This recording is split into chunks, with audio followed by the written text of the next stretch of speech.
Tu as sûrement entendu parler de la série Adolescence sur Netflix. C'est le drame d'un jeune garçon de 13 ans qui s'est radicalisé après avoir été exposé à du contenu misogyne et masculiniste en ligne. When we're talking about young boys being radicalized into male supremacist ideology, it can start with something as simple as like, you type into YouTube right now, how do I get a girlfriend? And the first response you're going to see is going to be some male supremacist nonsense. Comment font ces groupes pour endoctriner les jeunes et les attirer vers les idéologies masculinistes? Eh bien, c'est ce que j'ai demandé à un expert qui nous explique les tactiques pour attirer les jeunes sur les réseaux sociaux. These extremists are using very normative human experiences. I'm a young boy and I'm nervous talking to girls. I'm insecure about my body. I don't know how to dress. I don't know how to date.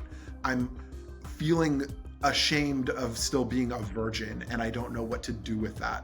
D'un côté, il y a la communauté d'Andrew Tate, ceux qu'on considère les mâles alpha, et de l'autre côté, il y a la communauté des incels, soit les célibataires involontaires. Du côté d'Andrew Tate, ce qu'il faut se rappeler, c'est que cet influenceur-là, il a été accusé d'agression sexuelle, de viol et de traite de mineurs, entre autres. Par contre, il reste très populaire auprès des jeunes garçons parce qu'il utilise un modus operandi simple. Il leur dit « Vous qui vous sentez incompris dans la société, eh bien moi je vous comprends. » Pour Andrew Tate et sa communauté, être un homme, ça se résume à quoi? Eh bien, ça se résume à être fort, à être riche, à être idolâtré, surtout idolâtré par les femmes qui ne seront jamais leur égal. Du côté des incels, c'est tout le contraire.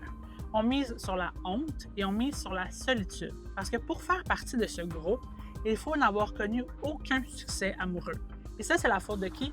Eh bien, selon les incels, c'est la faute des femmes. The gold star incel is you have never kissed somebody, you've never hugged somebody, you've never held hands with a woman. Et l'un des multiples dangers de ce type de radicalisation-là, c'est que comme dans la série Adolescence, elle se fait sous les yeux des adultes qui sont complètement aveugles à ce type de phénomène.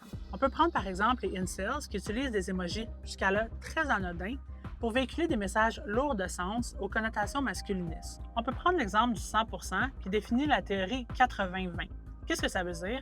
Mais ça veut dire que 80% des femmes n'aiment que 20% des hommes, ce qui, selon les incels, explique leur impopularité. Il y a aussi le bâton dynamite qui signifie la rage explosive des incels. Et c'est assez fréquent sur les groupes incels de voir le mot foids qui désigne une femme, parce que pour certains incels, les femmes, c'est pas des humains. Alors on utilise le terme foids, qui est un mélange entre femelle et humanoïde, pour déshumaniser la femme. De-radicalizing somebody who has gone down this rabbit hole is almost impossible. C'est pourquoi les experts encouragent les adultes à rester vigilants et attentifs face au comportement des jeunes garçons, parce que dans ce type de radicalisation, il faut agir rapidement.